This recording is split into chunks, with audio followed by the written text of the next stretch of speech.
예수 그리스도의 그 보혈의 능력이 우리가 방금 전에 드렸던 그 찬양에 그 보혈이 우리에게 어떻게 적용되는가를 오늘 본문의 말씀을 통해서 우리 한번 살펴보도록 하겠습니다. 자, 소유리문자 30번에 이렇게 질문합니다.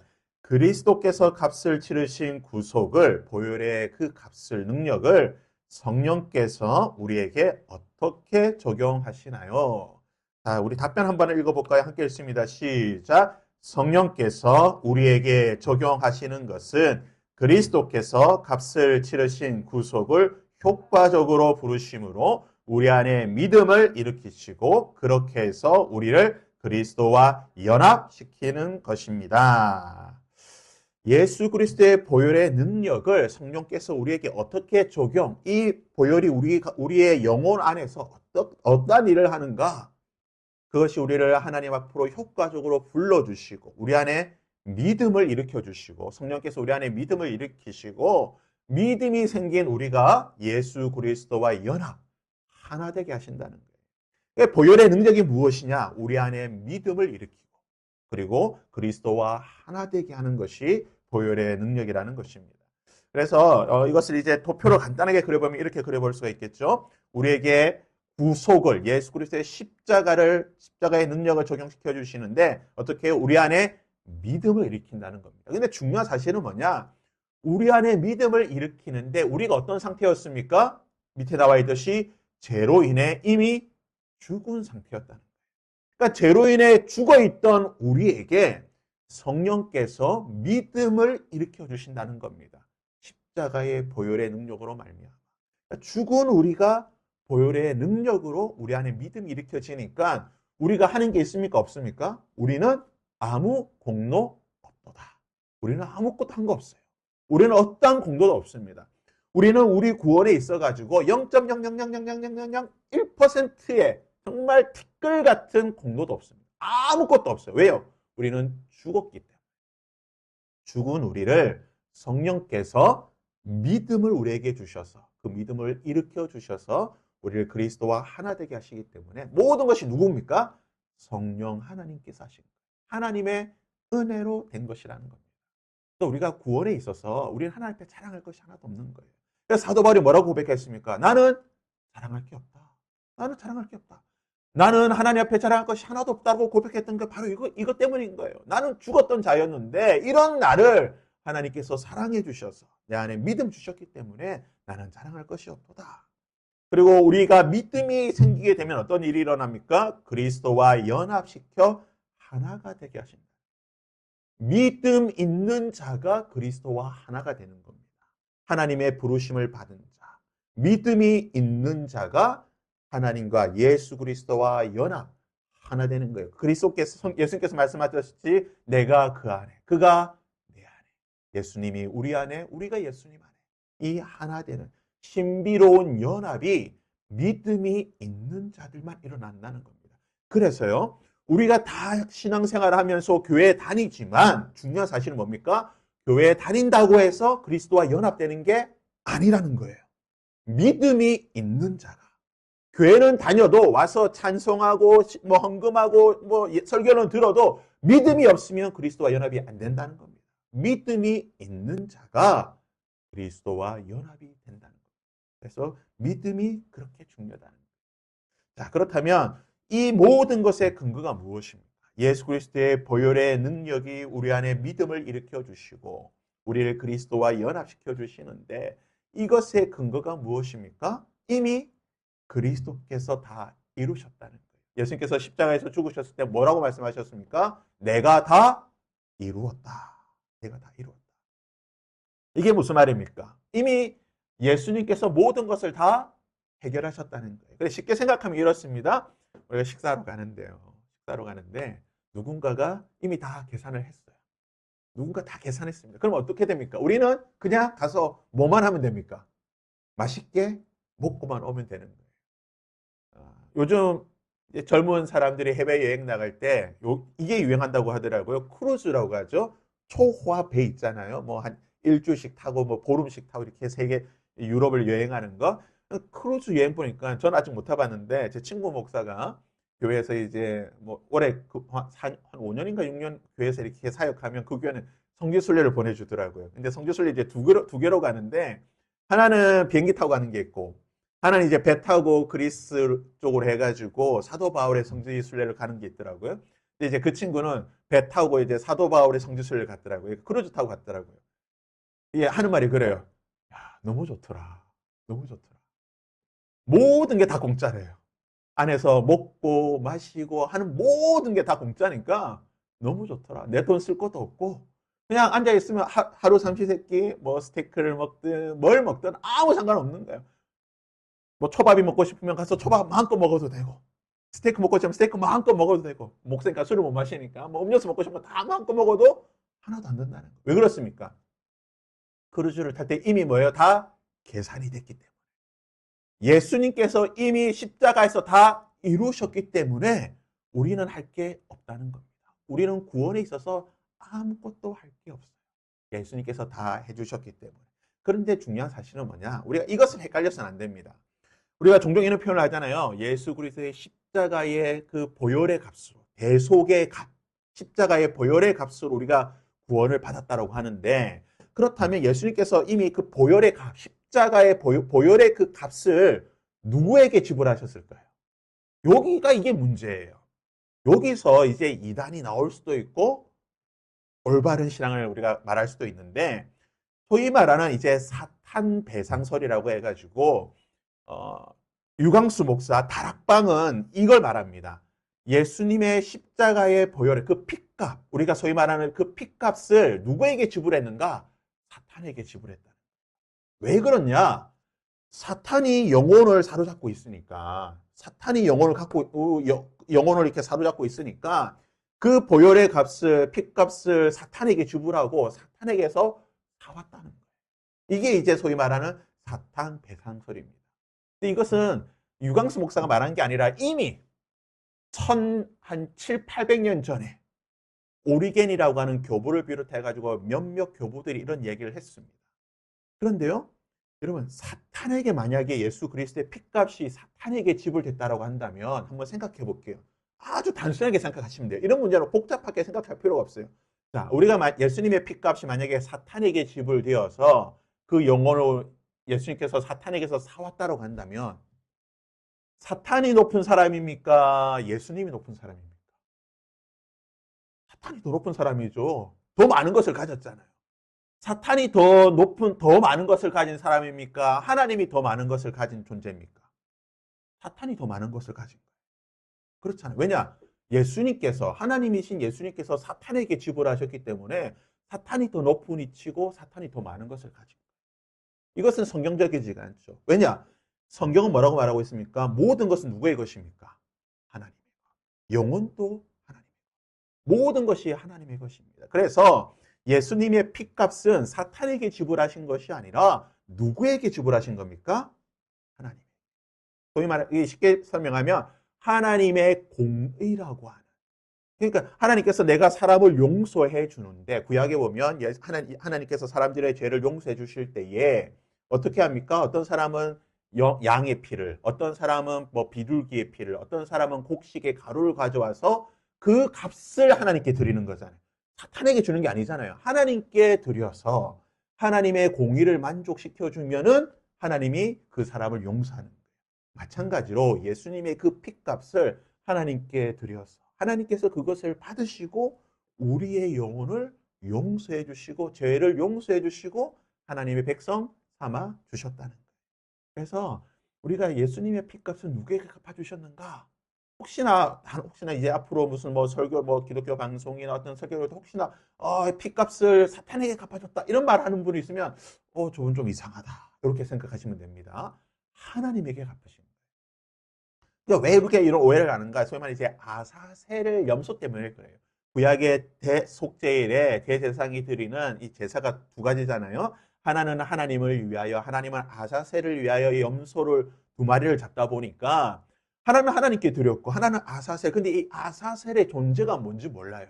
그래서 유대 랍비들은 이 아사셀을 사탄인가 이렇게 해석하기도 했습니다. 그러다 보니까 이 사탄에게 대속했다라고 생각을 하게 되는데 결코 그렇지 않다는 사실을 꼭 기억하시길 바랍니다. 자, 그렇다면 믿음은 우리를 부르는데 어떻게 부르느냐? 효과적으로 부른다는 거. 이 효과적이라는 게 중요합니다. 여러분 우리가 효과적이라고 하면은 효과적이다라는 것과 좀 비슷하게 생각할 수 있는 단어가 효율적이다라고 생각하시면 돼요. 이게 무슨 말이냐?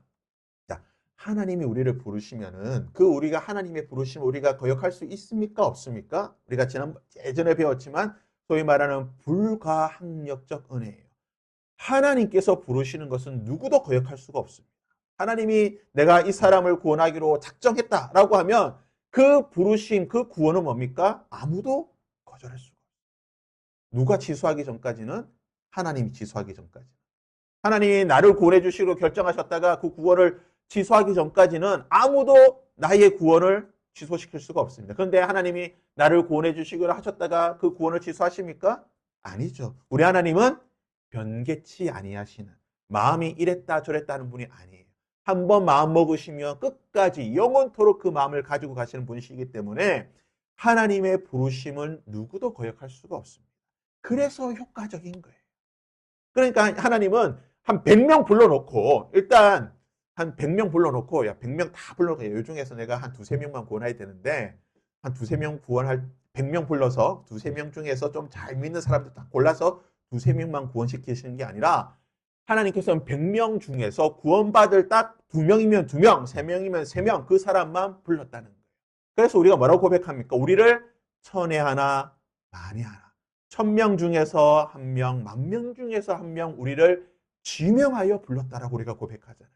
그래서 우리는 이 땅 가운데서 80억 인구 가운데 하나님께서 우리를 딱 지명해서 불렀습니다. 이현규, 너는 내 백성. 하나님께서 이미 제가 태어날 때부터 태어나기 전부터 결정하시고 제가 태어나는 순간 너는 내 것이다 라고 하나님께서 나를 콕 찍어서 불러주셨다는 거예요. 이게 뭡니까? 효과적인, 효율적인 부르심이라는 거예요. 그래서 이 부르심은 결코 거절할 수 없습니다. 하나님의 부르심은요, 누구도 거절할 수가 없다는 거예요. 우리가 이 사실을 반드시 기억해야 되는. 그래서 우리가 뭡니까? 우리가 전도해야 되는 이유가 뭘까요? 우리는 누가 하나님이 불렀는지 몰라요. 그렇잖아요.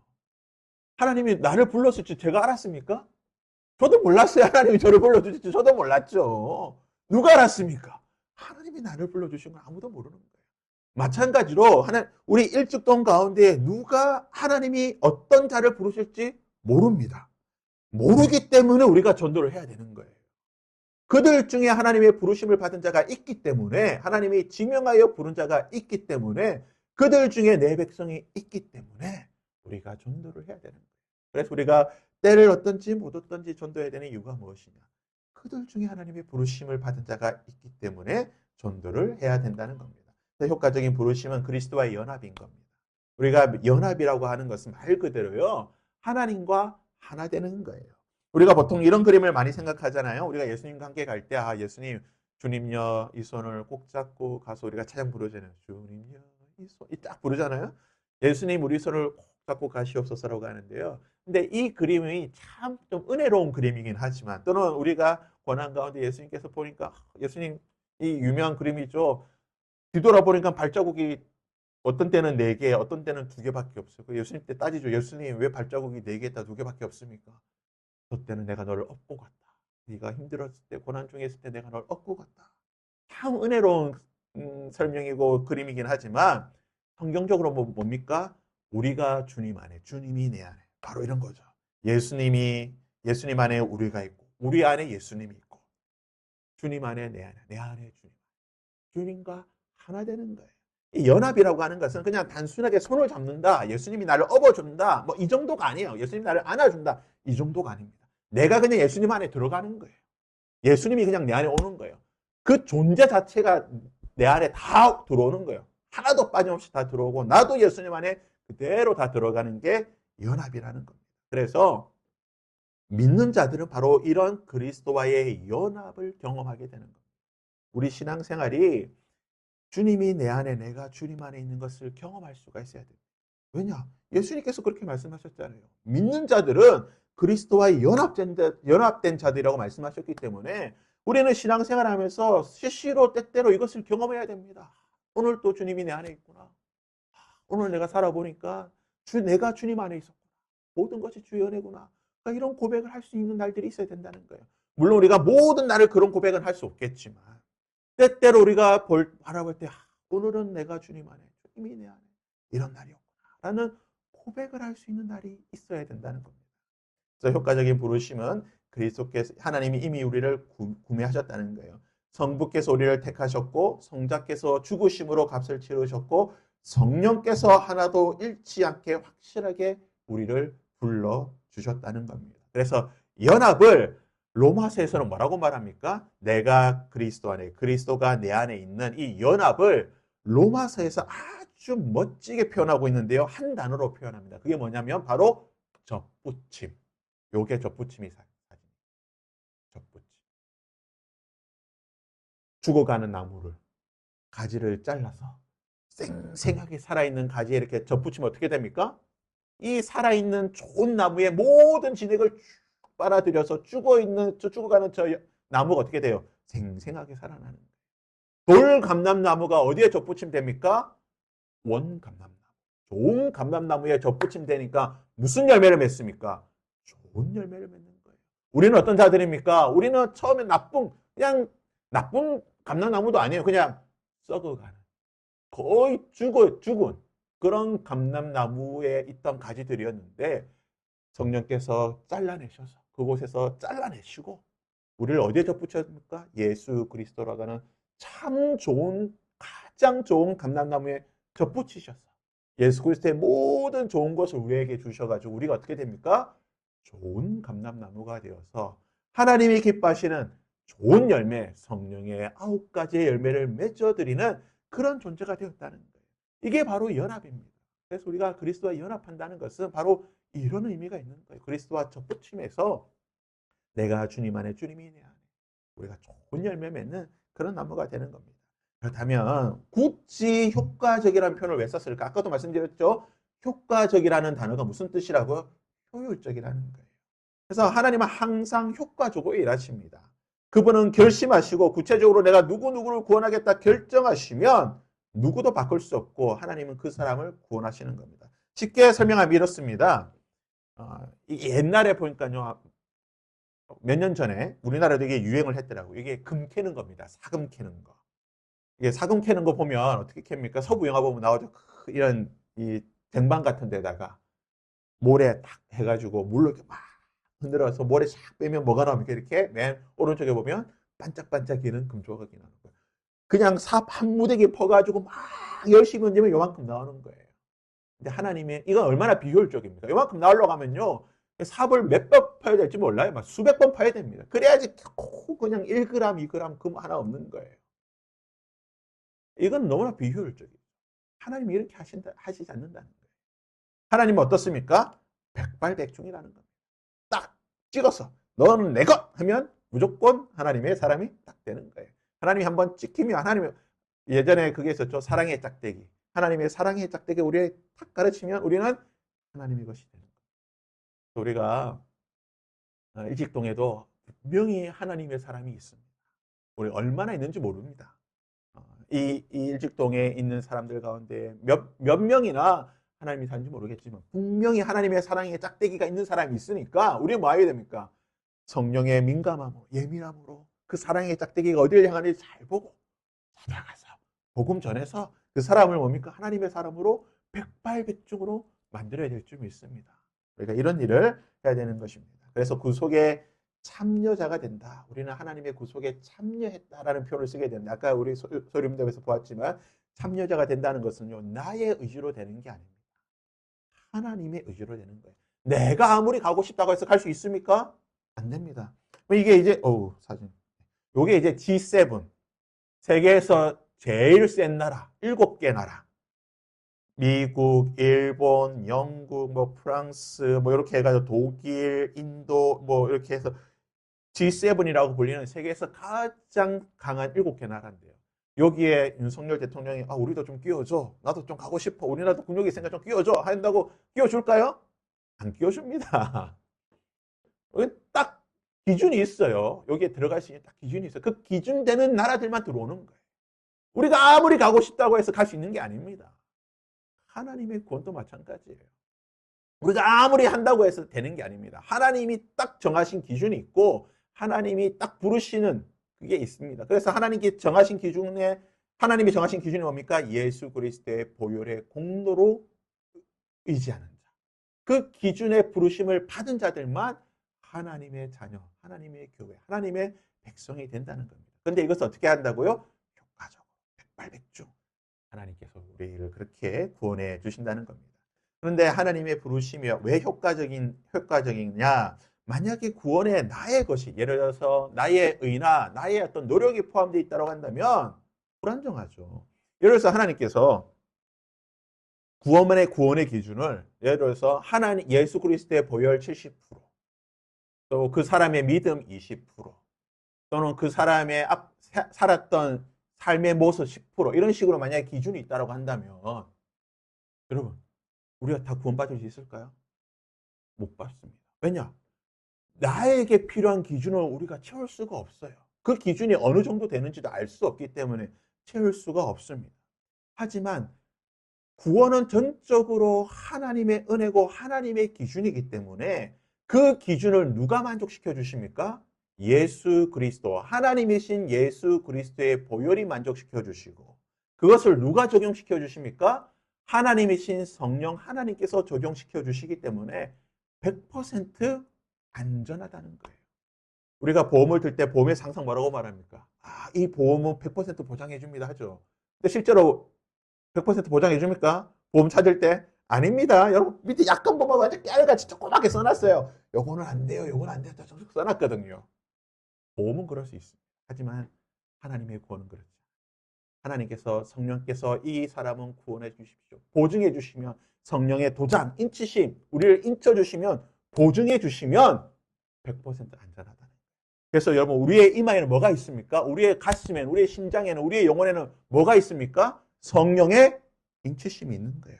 성령께서 어떤 뭐 십자가로 인을 쳤는지 모르겠지만 우리 이마에, 우리의 가슴에, 우리의 심장에, 우리의 영혼에 도장을 딱 찍어놨습니다. 하나님의 것, 돈 터치 건들지 마, 사탄 건들지 마. 하나님의 것 딱 찍어놨다는 거예요. 100% 안심해도 된다는 거예요. 그래서 우리는 천국에 대한 확신이 그래서 있는 거예요. 아, 우린 지금 죽어서 내가 지금 죽어도 천국 갈 수 있다. 왜 확신이 있습니까? 성령께서 도장 찍어 주셨으니까. 우린 성령의 보증을 받은 사람들이기 때문에 100% 안심할 수 있는 겁니다. 그래서 성령의 효과적으로 우리를 불러주셨기 때문에 하나님께서 보증해 주시기 때문에 누구도 그것을 끊을 수가 없습니다. 로마서 8장 35, 39절의 말씀처럼 환난이나 공고나 박해나 기근이나 적신이나 위험이나 칼이나 사망, 생명, 천사들, 권세자들, 현재일, 장래일, 능력, 높음, 깊음 다른 어떤 피조물도 뭐라고요? 끊을 수 없다. 하나님이 하셨기 때문에 우리의 구원은 100% 안전하다는 것. 하나님이 우리의 영혼을 불러주신 것 안전하다는 것을 사실을 반드시 기억하셔야 됩니다. 그래서요 우리 전래 동화도 있잖아요. 그 햇님 달린 보면은 위에서 동아줄이 쫙 내려올 때 무슨 동아줄이 내려옵니까? 하나는 아주 단단한 동아줄이 내려오고 하나는 무슨 동아줄이 내려옵니까? 썩은 동아줄 내려오잖아요.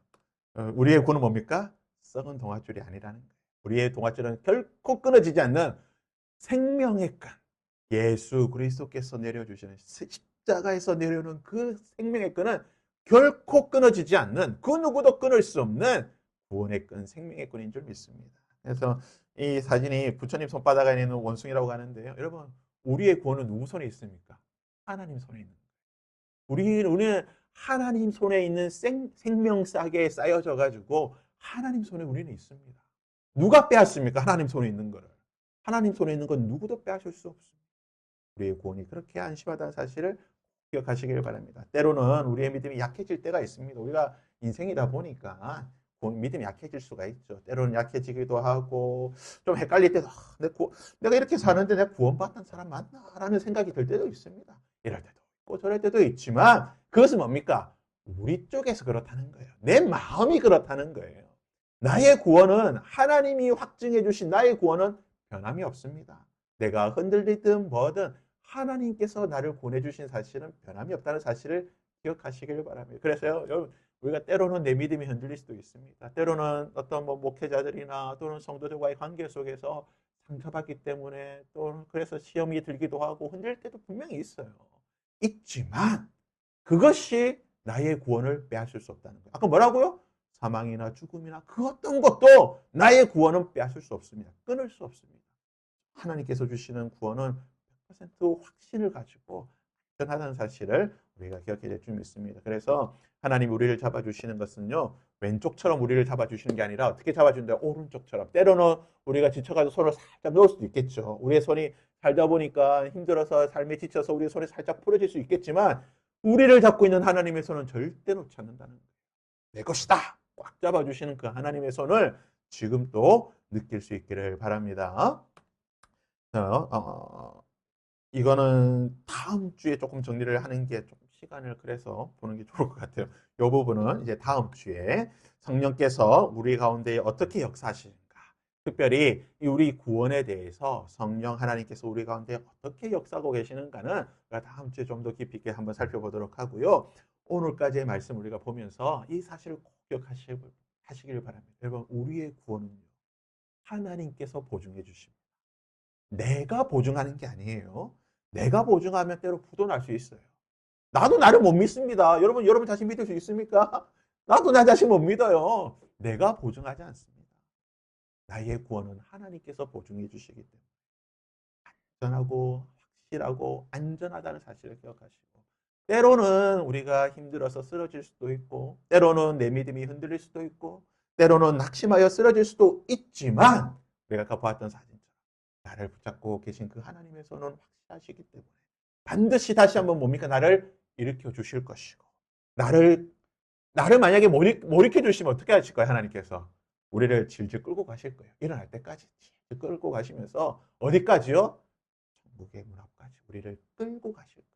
반드시 우리를 붙잡고 가신다는 그 하나님의 손을 기억하시고, 오늘도 우리가 앞으로도 우리가 그 사실을 기억하시고 그 보혈의 능력을 의지하시고, 이 우리 주변에 있는 이 특별히 일직동에 있는 하나님의 사랑의 짝대기가 향하고 있는 사람들을 하나님 우리를 보게 하여 주셔서 우리가 때를 얻든지 못 얻든지 전도할 때 하나님 그 영혼들, 하나님의 부르심 받은 그 영혼들 하나님께로 돌아올 수 있는 은혜가 있게 하여 주시되, 아까 우리가 봤죠. 하나님의 부르심 뭐라고요? 효율적이잖아요. 백발백중입니다. 이왕이면 우리도 하나님 그 은혜 좀 주십시오. 우리가 전도 나갈 때마다 하나님 사람 만나게 해주셔서, 하나님 우리는 백발백중, 우리는 그 너무 욕심이고, 우리는 100발 쏘면 한 10발 정도는 맞게 해주셔가지고 100번 나가면 한 10명 정도 하나님 사람 만나게 해주셔서 영혼 하나님께 돌아오는 귀한 믿음 역사가 일어나게 하여 주시옵소서. 그러한 욕심, 거룩한 욕심을 좀 한번 가져보았으면 좋겠습니다. 우리 함께 이 찬양을 함께 찬양하고 함께 기도하며 나가도록 하겠습니다.